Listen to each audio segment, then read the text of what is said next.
Qual é o novo salário de Everton Cebolinha no Grêmio e o que acontece no departamento médico do São Paulo, um dos times que menos jogam na temporada e um dos clubes que mais tem jogadores contundidos em 2019? É sobre tudo isso que o vídeo de hoje do canal do Nicola vai tratar.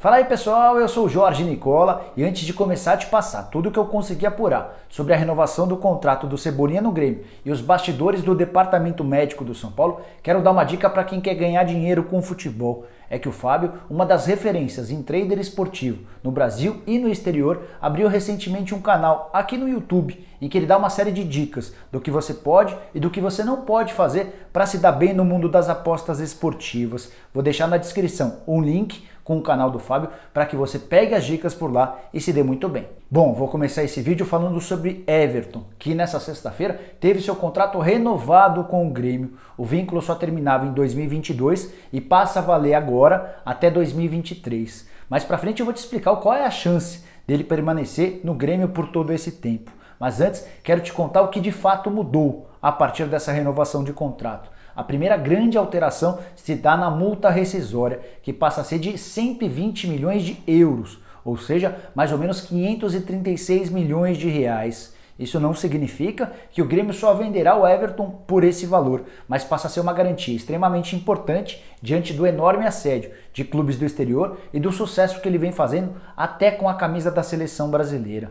O Everton também garantiu um belo aumento salarial com esse novo vínculo. Ele ganhava 400 mil reais por mês e passará a receber, a partir do próximo mês, 700 mil por mês. Esse salário é o mesmo de Kahneman, Jeromel, Maicon, Tardelli e Luan, com um detalhe de que Tardelli e Luan ainda recebem um plus, algo por fora relacionado a direitos de imagem, mas esses são os atletas mais bem pagos do elenco do Renato Gaúcho. Outra coisa que eu quero contar para você é que recentemente o Grêmio tentou adquirir mais 10% dos direitos econômicos que pertencem ao Fortaleza. O jogador foi revelado no Fortaleza e vendido alguns anos atrás por apenas 800 mil reais para o Grêmio. O Grêmio hoje detém 50% dos direitos econômicos e tinha a ideia de adquirir esses 10% do Fortaleza pensando em uma venda futura. Mas a conversa não avançou absolutamente nada, porque o Fortaleza descartou qualquer possibilidade de acordo. A ideia do Fortaleza é faturar com a venda do Everton para o exterior quando ela acontecer. E, se depender do feeling do Renato Gaúcho, essa venda não deve demorar muito. Há pessoas mais próximas e até em entrevistas recentes em Porto Alegre, o Renato Gaúcho diz que conta com o Everton até o fim dessa temporada, mas ele teme que o Everton se transfira para um grande do futebol europeu já no mês de janeiro do ano que vem. E eu até considero essa negociação das mais complicadas, porque na janela de inverno por lá, que é quando corresponde a esse período de fim de um ano e início de outro ano, ela não é a mais forte quando os clubes investem pesado e certamente o Everton não irá deixar o Grêmio por menos de 60 milhões de euros. Também nessa sexta-feira o Grêmio anunciou a renovação do contrato do Alisson, que teve o vínculo aumentado de 2021 até dezembro de 2023. E o Alisson também teve direito a um aumento salarial. Os valores não foram revelados, mas ele passa a receber como quase todos os titulares, à exceção daquela galera que eu te contei agora há pouco. Deve receber na casa dos 300 mil reais por mês. Isso tem tudo a ver com a mudança de status que ele conseguiu nos últimos meses. Ele chega ao Grêmio como moeda de troca naquela negociação que mandou o Edilson para o Cruzeiro. Ele, na teoria, chegaria para ser reserva, mas virou titular absoluto, por isso esse reajuste e ampliação do tempo de contrato. Bom, chegou a hora de falar sobre o departamento médico do São Paulo. E eu comecei a entender que esse assunto era importante para o torcedor são paulino em algumas lives que eu costumo fazer. Toda live aparecia pelo menos um torcedor do São Paulo perguntando o que acontecia com o departamento médico do São Paulo por conta das seguidas contusões. E aí decidi gravar esse vídeo e conversei com 3 pessoas diferentes, com um jogador, um membro da comissão técnica e um dirigente do São Paulo.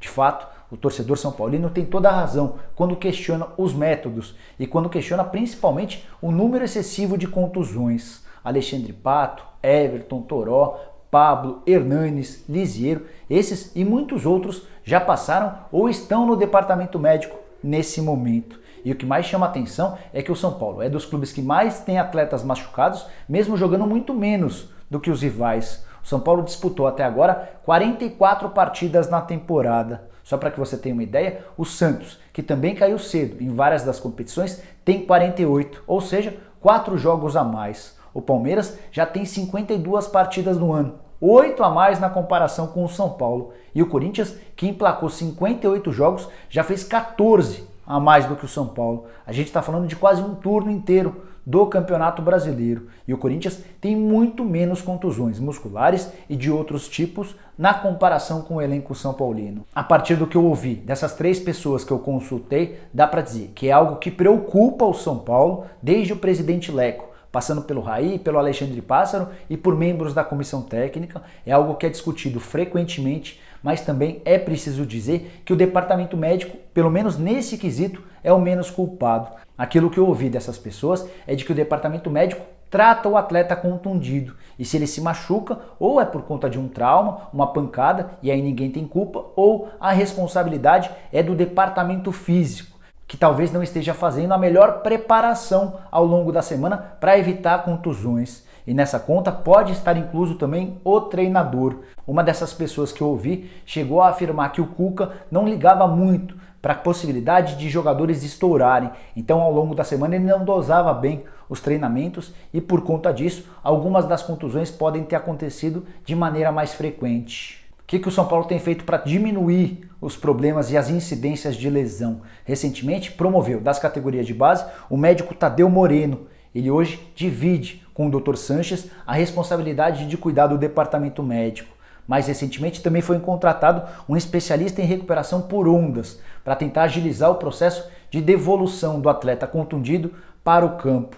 Também dá para dizer que existe enorme pressão hoje em cima dos profissionais da área de preparação física e recuperação para que novas contusões não aconteçam. Um dos mais cobrados hoje é o Altamiro Bottini. Ele é cientista do esporte, já trabalhou no Palmeiras e está no São Paulo há algum tempo. Bom, você deve estar se perguntando então se o departamento médico do São Paulo não tem culpa nenhuma em tudo o que está acontecendo por lá. Não é bem por aí. Tem culpa sim, e eu vou citar 2 episódios específicos em que o departamento médico do São Paulo foi mal. O primeiro deles é a contratação do Birubiru no começo do ano. Você vai lembrar que o Birubiru veio da China, da 2ª divisão do futebol chinês, e só fez 2 partidas ao longo de todo o primeiro semestre. No mês de junho, ele foi desligado do São Paulo, houve a rescisão do contrato e pouco depois ele se mudou para o Botafogo. E foi no Botafogo que aconteceu algo surpreendente. Ele teve um mal súbito, um problema cardíaco e quase morreu. E a grande pergunta que surgiu foi: por que ninguém do São Paulo diagnosticou que ele tinha esse problema cardíaco?